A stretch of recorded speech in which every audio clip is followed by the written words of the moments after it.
Saya memiliki kebiasaan khusus, yaitu suka menyentuh tubuh orang lain. Asalkan berhasil menyentuh orang lain, tidak hanya bisa meningkatkan kekuatan saya, tetapi juga bisa mendapatkan teknik dan kemampuan mereka untuk menyentuh praktisi yang lebih kuat. Saya bergabung dengan gerbang Taichu. Suatu kesempatan tak terduga, saya menyentuh tangan kakak senior.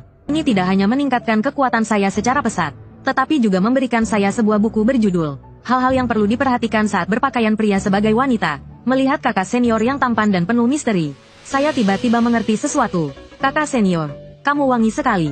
Tanganmu juga kecil sekali. Melekupkan tanganmu terasa begitu lembut. Melihat kamar kakak senior, hati saya tergerak. Saya membuat keputusan yang melanggar adat keluarga.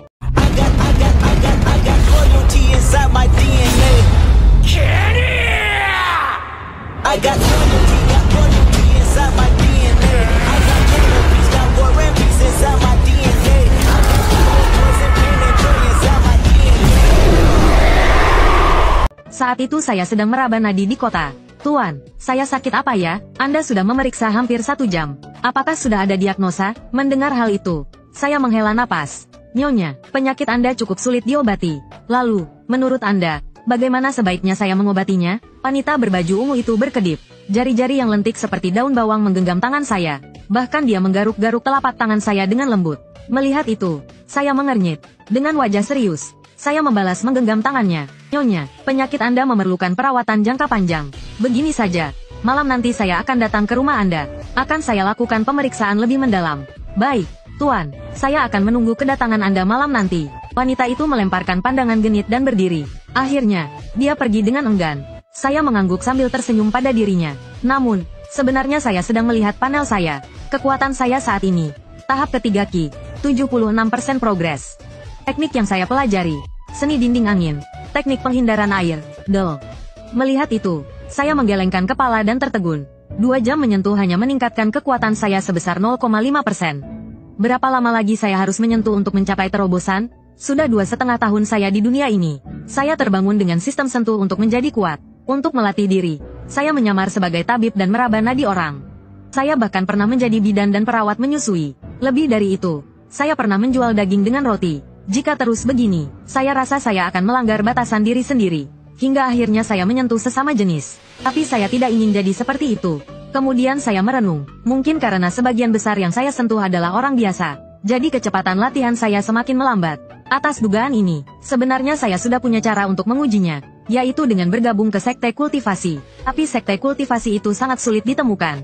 Orang biasa sulit mencarinya. Apalagi saya harus membawa 2 orang yang merepotkan. Benar-benar kekuatan saya tidak cukup. Setelah berpikir demikian, saya melihat cangkir teh yang kosong. Lalu mengetuk meja. Seorang gadis datang dengan membawa teko teh.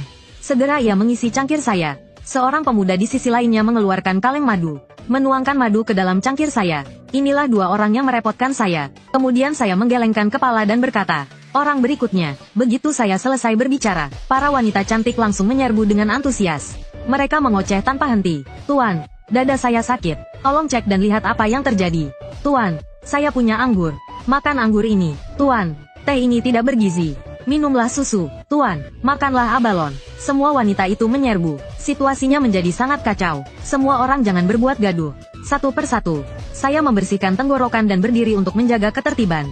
Namun saat itu juga, tiba-tiba tanah berguncang. Saya menoleh ke atas. Terlihat sekumpulan pria datang dari kejauhan. Mereka membawa berbagai alat pertanian. Melihat itu, mata saya berkedip. Saya segera menyembunyikan barang-barang saya. Dengan kecepatan yang sangat cepat. Bahkan seorang ahli pun akan terkesima melihatnya. Kinger dan Ergo berlari dengan cepat. Saya berteriak dengan keras. Kemudian berlari menuju ujung jalan yang lain. Kinger dan Ergo sangat terampil berlari. Seolah-olah mereka sudah sering melakukannya. Semua orang datang. Dokter palsu ini datang lagi untuk menipu. Mari kita pukul dia sampai mati. Dokter bodoh. Istri saya diare dan ingin memeriksakan diri padanya. Namun, dia menekan perut istri saya. 2 jam tak melepaskan, dan dia berdalih sedang mengatur pencernaannya. Itu masalah kecil. Saya yang paling parah. Istri saya sejak diperiksa oleh dokter palsu ini, tidak mau lagi tidur dengan saya. Mereka datang dengan marah, mengejar saya, sambil menangis dan menuduh saya melakukan berbagai kejahatan.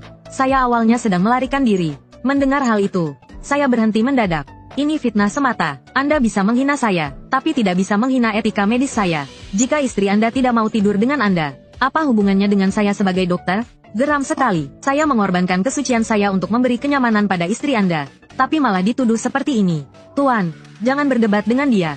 Kita cepat lari saja. Jumlah orang yang mengejar kita semakin banyak. King Er menarik saya dan berlari kencang keluar kota. Kecepatannya bahkan lebih cepat dari saya yang berlari sendiri. Tuan, jika begini terus, kita tidak akan bisa hidup lagi di kota ini. King Er merengut dan tampak sedikit putus asa.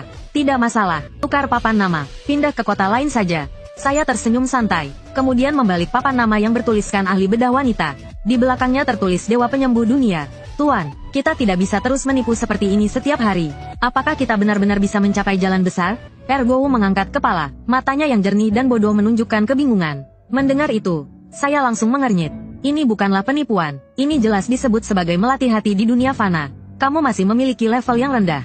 Nanti kamu akan mengerti. Apakah benar begitu? Pemuda itu berkedip, seolah paham sesuatu. Saya memandang Ergo. Kenangan langsung memenuhi pikiran saya. Ergo bernama Li Seng Yuan. Kami bertemu tahun lalu, di sebuah desa yang dirampok oleh perampok gunung. Saat itu pemuda ini hampir mati kelaparan. Saya memberinya roti kecil. Itulah yang menyelamatkannya dari kelaparan. Sejak saat itu dia selalu mengikuti saya. Saya merasa namanya terlalu bagus. Takut nasibnya tak mampu menanggungnya. Jadi saya memberinya nama buruk Ergo, supaya mudah dijaga. Sedangkan asal-usul gadis itu juga sederhana. Saat pertama kali tiba, saya belum mengerti dunia ini. Lalu saya melihatnya terbaring di tumpukan batu. Saat itu matanya tertutup rapat, tubuhnya penuh luka, wajahnya pun pucat pasi. Dengan susah payah, saya akhirnya menyelamatkannya. Namun gadis itu kehilangan ingatan. Dia hanya ingat namanya Huang King Er. Saya khawatir dia akan diculik orang jahat. Jadi saya membiarkannya mengikuti saya. Sudah 2,5 tahun dia ikut saya. Tapi saya selalu yakin King Er adalah wanita yang ditakdirkan. Bahkan mungkin memiliki tubuh yang sangat kuat. Karena lukanya sembuh dalam waktu singkat.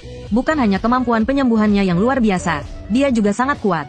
Meskipun dia tidak memiliki kemampuan spiritual, dia lebih cepat berlari daripada saya yang sudah berlatih Qi. Saya memandang Huang King Er, sepertinya saya harus segera mencari sekte kultivasi.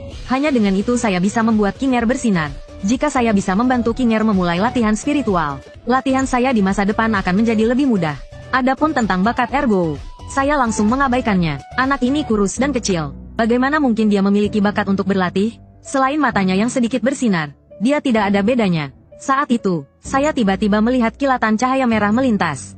Di dalam cahaya merah itu terlihat sebuah bayangan. Cahaya itu bergerak naik turun di udara, kemudian jatuh dengan cepat ke dalam hutan di kejauhan. Melihat itu, mata saya langsung berbinar. Cahaya darah itu sepertinya terluka. Ini benar-benar hadiah dari alam. King Er, Ergo, ambil senjata. Siapkan diri untuk merampok. Kemudian saya mengeluarkan pedang panjang. King Er dan Ergo hanya terkejut sejenak. Mereka segera mengeluarkan dua belati. Selama mengikuti Tuan, mereka sudah sering berbuat kebaikan. Tuan, apakah kita akan merampok lagi? Mata King Er bersinar. Tangannya mengepal erat.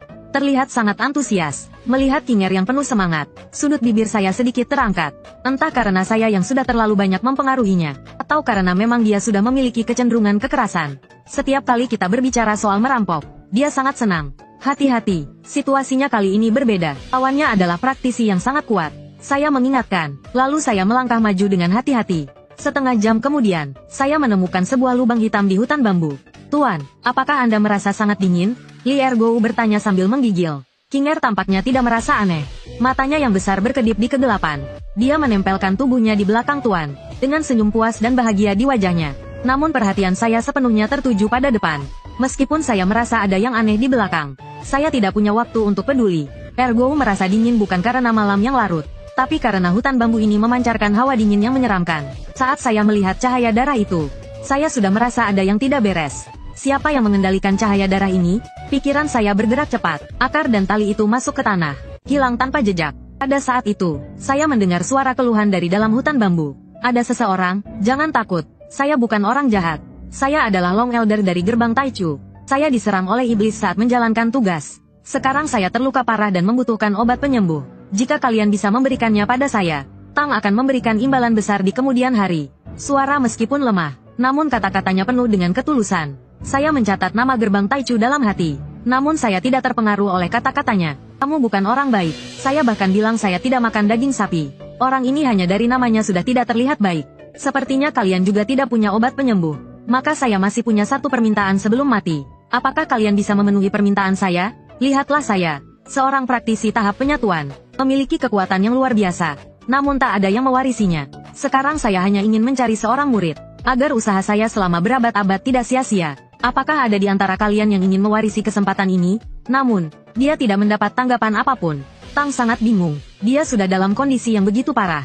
Memberikan godaan sebesar itu. Ketiga anak muda di luar itu tampaknya tidak terpengaruh sama sekali. Apakah orang-orang sekarang begitu berhati-hati? Sayangnya, lukanya terlalu parah. Bahkan jarinya tidak bisa digerakkan. Jika tidak, dia pasti akan langsung mengubah ketiga anak itu menjadi abu dan mengembalikan tubuhnya. Gerbang Taichu yang sial itu. Bukankah mereka hanya merebut satu warisan? Mengapa mereka terus mengejar saya?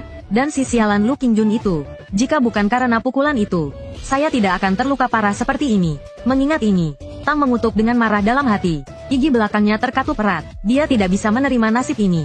Dulu, demi mempelajari seni hitam, dia bekerja keras. Bahkan mengorbankan istri tercintanya tanpa ampun. Dia telah berkorban begitu banyak. Bagaimana mungkin dia mati begitu saja? Apalagi dia baru saja menjadi elder di Sekte Dewa Darah. Dia belum sempat menikmati kekuasaannya. Yang paling penting adalah, dia akhirnya berhasil merebut kesempatan yang sangat langka dari Tanah Suci Taichu. Jika dia bisa bertahan hidup, masa depannya akan cerah. Setelah dia mencapai tahap besar, mungkin dia bisa menghidupkan kembali istrinya yang tercinta. Pikirannya menjadi semakin teguh. Namun tiba-tiba, tanah di bawah kaki Tang bergetar. Pada saat itu, tanah di bawah kaki kami bergetar. Apa ini? Tang terlihat terkejut. Sebelum dia bisa melihat dengan jelas, tali yang memancarkan cahaya emas muncul dari tanah, mengarah langsung ke titik vitalnya. Apa ini? Lepaskan saya! Tang berteriak kesakitan. Sebelum dia sadar sepenuhnya, pedangnya tiba-tiba menghantamnya dengan keras. Mata Tang langsung membelalak. Anak kecil, kamu tunggu saja, aku akan mengutukmu. Namun sebelum dia selesai berbicara, kepalanya terlepas dari tubuhnya, sampai dia kehilangan kesadaran. Tang bahkan tidak tahu siapa yang membunuhnya. Beberapa saat kemudian, saya baru tiba di hutan bambu. Kemudian saya menelan pil penyembuh. Tangan kiri saya memegang jimat petir. Tangan kanan memegang simbol teleportasi. Di keras saya ada tali kematian. Saya menambahkan lapisan pelindung emas di tubuh saya. 2 lapisan perisai air. 1 lapisan perisai tanah. Dan 1 lapisan dinding angin. Terakhir, saya memanggil kembali pedang bambu hijau dan tali perangkap dewa. Untuk siap menghadapi segala situasi tak terduga. Setelah semuanya siap, saya perlahan mendekat dan mengembalikan semuanya ke kondisi semula. Dengan cara ini, tidak ada yang akan tahu bahwa seorang praktisi tahap penyatuan telah jatuh di sini. Melihat tas penyimpanan di tanah, saya tersenyum dingin. Kenapa harus menunggu kamu memberikan kesempatan? Kamu mati. Kesempatan ini juga milikku. Setelah membereskan tas penyimpanan, saya hanya menemukan 3 benda. Sebuah buku berjudul Teknik Pengorbanan Darah. Sebuah prasasti emas berkarat. Sebuah paket berisi bubuk pemikat jiwa. Tujuan yang tidak jelas. Selain itu, tidak ada benda lain. Melihat benda-benda ini, saya menggelengkan kepala. Apa ini? Praktisi tahap penyatuan begitu buruk? Kamu masih seorang praktisi hitam, tapi tidak ada yang berguna, selain paket bubuk pemikat jiwa. Tidak ada yang bisa digunakan. Tapi saya, orang yang serius, harus menggunakan bubuk ini untuk apa? Untuk menidurkan seorang dewi? Apakah saya seperti itu? Kemudian saya meletakkan bubuk pemikat jiwa di barisan depan, untuk mengingatkan diri saya setiap saat, harus menegakkan kebaikan, menghilangkan kejahatan, dan mengusir seluruh aliran hitam di dunia. Selain itu, prasasti ini sepertinya sedikit tidak biasa. Tadi saya menggunakan kekuatan spiritual untuk memeriksa prasasti emas ini. Namun saya mendapati kekuatan spiritual saya malah ditelan olehnya. Ada yang aneh. Saya tersenyum sedikit. Ternyata, anak laki-laki yang tampan dan suka tersenyum pasti beruntung. Saat saya berniat untuk menyelidikinya lebih lanjut, tiba-tiba saya merasakan beberapa gelombang dari kejauhan, yang membuat hati saya tergerak. Di bawah langit malam, sekelompok orang dengan aura luar biasa sedang menuju ke sini. Orang jahat dari aliran hitam yang terkena pukulan dari kakak senior Lu sudah dalam kondisi terluka parah. Meskipun dia menggunakan teknik penghindaran darah, dia tidak bisa terbang jauh. Saat menyebut kakak senior Lu, mata pemuda berbaju ungu itu penuh dengan kekaguman dan rasa hormat. 2 gadis itu bahkan menatap dengan mata berbinar, seolah-olah mereka hampir menulis kekaguman di wajah mereka. Jika saya bisa menangkap iblis itu, kakak senior Lu pasti akan memandang saya dengan cara yang berbeda. Mungkin dia akan lebih dekat dengan saya. Tak lama kemudian, salah satu gadis itu melihat dengan mata berbinar. Kalian lihat, sepertinya ada sesuatu di sana. Di dalam hutan gelap, terlihat cahaya api yang samar. Pemuda berbaju ungu itu terkejut. Mari kita cek. Beberapa detik kemudian, mereka sampai di dekat api itu. Namun mereka langsung kecewa. Api yang mereka lihat, hanyalah api unggun yang dinyalakan oleh 3 anak muda. Pemuda berbaju ungu itu melihat lebih dekat. Seorang pemuda berpakaian putih membelakangi mereka, memegang ayam panggang di tangan, memanggang di api unggun. Pemuda kurus di sisi lain serius menambah kayu bakar. Sepertinya hanya ada api unggun di sekitar mereka. Dan gadis terakhir dengan wajah cantik, tampak duduk dengan manis, memegangi kepala dengan tangan kecil. Sangat imut. Ketiganya, siapapun dari mereka, Tampaknya tidak mungkin adalah iblis dari aliran hitam. Maaf, kakak senior, saya salah lihat. Gadis itu dengan sedikit rasa bersalah berkata. Pemuda berbaju ungu itu menggelengkan kepala. Tidak masalah, kamu sudah melakukan yang terbaik. Saat mereka bersiap untuk pergi, pemuda berpakaian putih tampaknya akhirnya menyadari sesuatu yang aneh. Dia berdiri dan mengambil sepotong kayu. Tanpa ragu, dia berdiri di depan pemuda kurus dan gadis itu.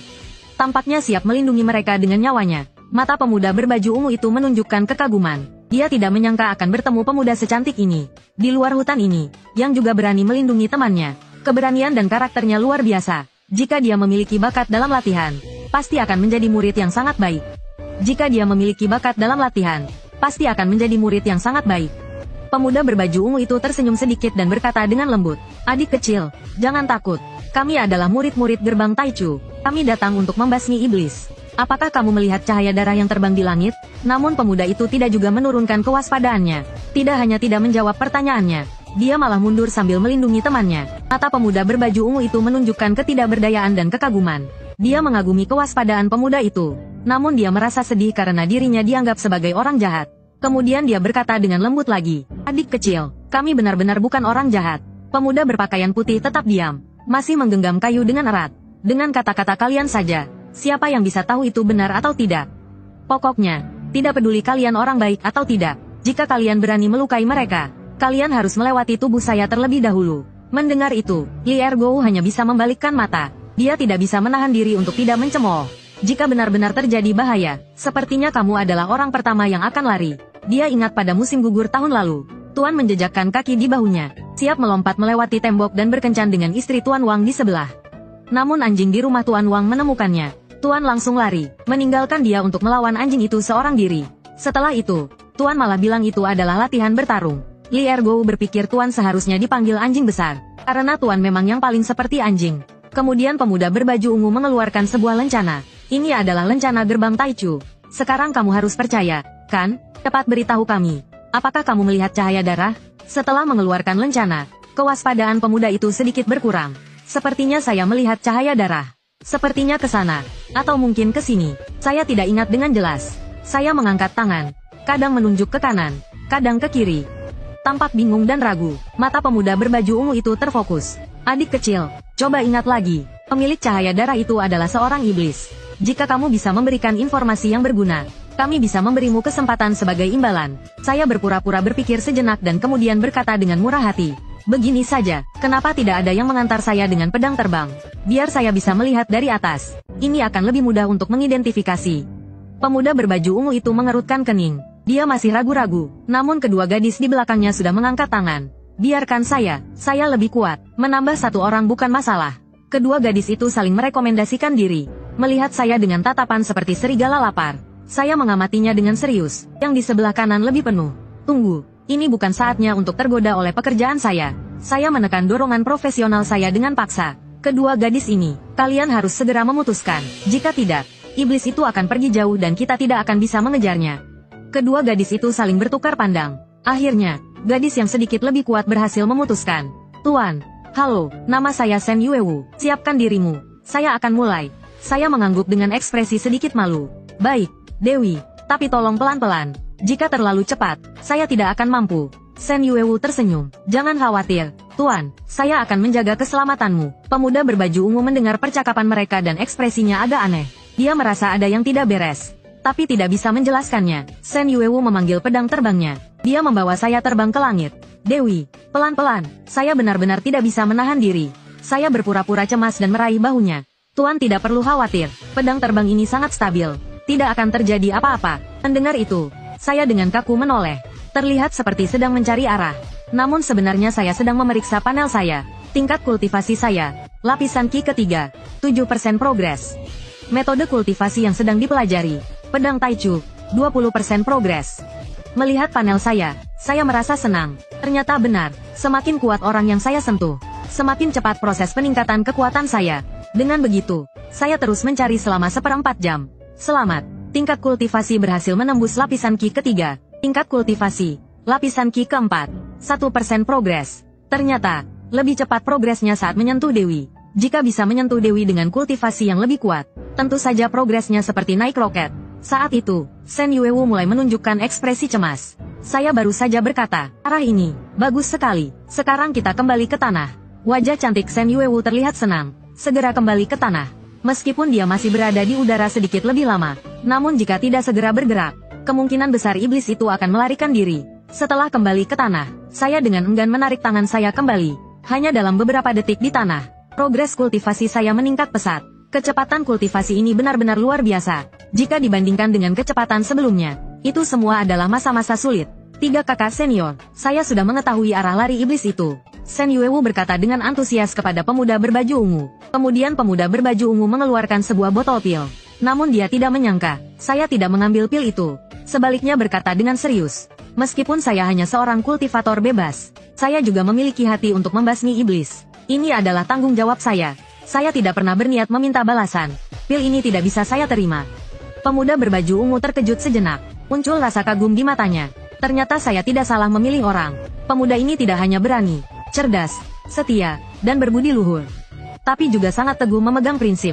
Saat itu, rasa kagum muncul dalam hati pemuda berbaju ungu. Jika pemuda ini bisa bergabung dengan gerbang Taichu, pasti akan menjadi tambahan yang sangat baik. Tadi saya mendengar bahwa Anda seorang kultivator bebas. Nama saya Sui Yang, murid dalam dari gerbang Taichu. Beberapa hari lagi gerbang Taichu akan mengadakan upacara penerimaan murid. Saat itu, saya bisa merekomendasikan Anda. Mendengar itu, saya mengernyit sedikit, tampak ragu. Benarkah? Namun saya sudah terbiasa hidup bebas. Saya khawatir tidak akan cocok dengan kehidupan sekte. Sui yang tersenyum dan menggelengkan kepalanya. Gerbang Taichu kami menerima semua orang tanpa aturan kaku. Asalkan Anda tidak terlibat dengan iblis atau merugikan dunia manusia, sekte ini tidak akan terlalu membatasi Anda. Meskipun gerbang Taichu bukan sekte terkuat, kami cukup terkenal. Jika Anda bergabung, Anda akan melihat dunia yang lebih luas. Sui yang berbicara dengan tulus. Terlihat jelas dia sangat ingin saya bergabung dengan gerbang Taichu. Saya berpikir sejenak sebelum mengangguk. Karena undangan hangat dari kakak Sui, saya akan mencobanya. Sui yang tersenyum dan mengangguk. Kemudian dia mengeluarkan sebuah medali. Ini adalah medali kenaikan yang beredar di dunia manusia. Dengan medali ini, Anda bisa ikut upacara penerimaan murid. Anda bisa pergi sendiri. Kami akan pergi untuk menangkap iblis itu. Sekte akan bertemu lagi nanti. Setelah itu, Sui yang dan yang lainnya terbang menggunakan pedang terbang. Tuan, apakah kita akan pergi ke gerbang Taichu? Huang Qinger bertanya dengan suara lembut. Saya melihat medali kenaikan di tangan saya. Tidak terburu-buru. Apa yang mereka katakan? Kita tidak bisa sepenuhnya percaya sekarang. Mari kita periksa apakah medali ini asli atau tidak. Li Ergo menatap medali dengan penuh harapan. Tuan, bolehkah saya melihatnya? Tanpa ragu saya langsung memberikannya kepadanya. Langsung saya lemparkan medali kenaikan itu kepadanya. Li Ergo segera meraih dan memegangnya. Dia tampak sangat menikmati. Memeriksa medali itu berulang kali. Saya rasa medali kenaikan ini tidak ada masalah. Mari kita segera berangkat. Jika kita terlambat, kita mungkin tidak akan menemukannya lagi. Saya makan sepotong paha ayam dan berkata, apa yang kamu khawatirkan? Selain itu, medali kenaikan ini hanya bisa digunakan oleh satu orang. Dan dengan bakatmu, jika sampai di gerbang Taichu, belum tentu lulus ujian. Saat itu, aku harus memanfaatkan sedikit keberuntunganku. Li Ergo bergumam pelan. Tuan, ayahku pernah berkata, jangan pernah mengatakan segala sesuatu terlalu pasti. Bagaimana kalau aku, Li Seng Yuan, juga memiliki bakat luar biasa dalam berlatih? Li Ergo memainkannya sebentar.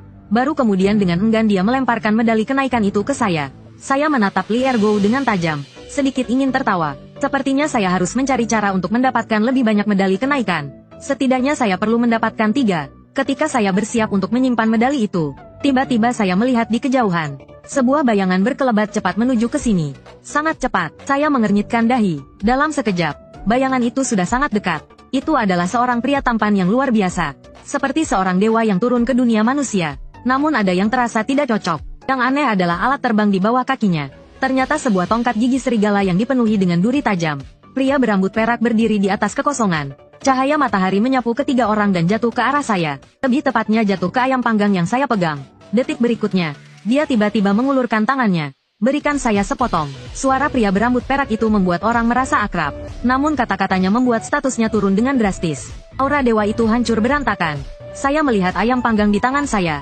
Sudut mulut saya tersenyum kecut. Saya bertanya dengan ragu, kamu mau makan ini? Apakah ini benar-benar seorang praktisi jiwa? Kenapa rasanya seperti seorang pecinta makanan? Dan bahkan seorang pecinta makanan yang tidak tahu malu. Seperti mahasiswa di kehidupan sebelumnya yang selalu meminta makanan. Melihat anak sekolah makan permen pedas. Dan masih berani mengulurkan tangan. Dan saat ini, saya adalah anak sekolah itu. Pria berambut perak itu mengangguk sedikit dan berkata dengan tenang. Ayam panggang yang kamu buat ini harum sekali. Ini adalah aroma yang belum pernah saya cium sebelumnya. Seharusnya rasanya sangat enak. Sudut mulut saya kembali tersenyum kecut. Tentu saja kamu belum pernah mencium aromanya. Di dunia ini tidak ada jintan. Ini sudah pernah saya gigit. Sekarang saya akan robekkan satu paha ayam yang baru untukmu. Saya merobek paha ayam yang baru, menaburkan jintan dan bersiap untuk memberikannya kepadanya. Namun pria berambut perak itu berkata pelan, "Berhenti, tidak perlu datang kemari." Kaki ayam di tanganku secara otomatis terbang. Langsung muncul di tangannya. Ada rasa kecewa melintas di hatiku. Aku sebenarnya ingin memanfaatkan kesempatan ini untuk mendekatinya. Meskipun dia seorang pria, kekuatannya jelas sangat besar. Untuk kekuatan, sedikit mengorbankan diri bukanlah hal yang tidak bisa diterima. Sayang sekali tidak ada kesempatan itu. Setelah menerima kaki ayam, pria berambut perak itu mencium baunya. Kemudian batuk satu kali dan menyembunyikan tangan di belakang. "Pernahkah kamu melihat beberapa murid saya lewat sini?" Tanpa ragu, aku mengangguk dan berkata, "Mereka pergi ke arah sana. Orang ini terlalu kuat. Jika aku bertarung dengannya, kemungkinan menang hanya 8%. 1 detik kemudian aku akan mati 8 kali." Pria berambut perak itu mengangguk ringan. "Tidak percuma makan barangmu. Ini pasti akan berguna bagimu." Begitu selesai berbicara, pria berambut perak itu dengan gada besar menghilang dalam sekejap. Mataku penuh dengan kekaguman dan tekad. Sungguh keren, aku juga pasti akan menjadi seorang ahli dalam kultivasi. Setelah berjanji dalam hati, aku menatap paket berat di tanganku. Kualitas paket ini jelas jauh lebih tinggi daripada tas penyimpanan iblis itu. Memang, kultivator jalan lurus lebih kaya. Satu tas penyimpanan biasa, lebih berharga daripada seluruh kekayaan iblis itu. Aku menghela nafas dalam hati. Semakin mantap tekadku untuk menjadi seorang kultivator jalan lurus. Kultivator jalan iblis tidak layak disebut. Meski pria berambut perak itu terlihat tidak berniat jahat, dan bahkan terlihat agak bodoh seperti mahasiswa baru. Tapi untuk berjaga-jaga, aku tetap membuka tas penyimpanan dalam ruang sistem. Setelah membuka tas penyimpanan, hal pertama yang terlihat adalah 3 medali peningkatan kultivasi bertuliskan Taichumen. Lalu ada beberapa botol obat pil, sebuah pedang terbang yang dipenuhi cahaya roh, dan beberapa batu roh kelas tinggi. Memang, kaya sekali, aku tidak bisa menahan diri untuk mengagumi. Begitu banyak barang berharga hanya untuk membeli sebuah kaki ayam. Jika ini sampai terdengar, mungkin tidak ada yang akan percaya. Ternyata pria berambut perak ini adalah senior Lu dari kelompok mereka. Sekarang masalah langsung teratasi. Sekarang aku memiliki 4 medali peningkatan kultivasi. Cukup untuk ketiga orang ikut dalam upacara penerimaan murid. Senior Lu memang orang baik. Sayangnya dia seorang pria. Jika tidak, aku mungkin bisa memberinya kesempatan. Aku menggelengkan kepala dan merasa sayang untuknya. Hanya bisa dibilang, senior Lu tidak akan mendapat kesempatan itu dalam hidupnya. Aku tidak bisa berlama-lama di sini. Cepat-cepat bereskan dan bersiap untuk pergi. Aku memberi perintah kepada Ergo dan King Er. Tempat ini jelas sudah tidak aman karena iblis itu. Untungnya, yang kita temui 2 kali ini adalah murid-murid Taichu Sengdi. Jika yang datang adalah monster iblis, itu akan berbahaya. King Er dan Ergo tanpa ragu mulai mengemas barang-barang. Aku memadamkan api unggun dan mengembalikan semuanya ke keadaan semula. Kemudian, memanfaatkan kegelapan malam, kami cepat meninggalkan tempat itu. Setengah jam kemudian, beberapa sosok muncul di hutan lebat. Pemimpin dari mereka masih sedang mengomel. "Apa yang kalian lakukan? Kenapa memberikan kesempatan yang begitu berharga kepada seorang elder sekte kecil yang hanya berada di tahap Jiedan? Karena kesempatan ini, kami telah kehilangan 5 elder Yuan Ying. Kami juga telah mengekspos 2 mata-mata di Taichu Sengdi.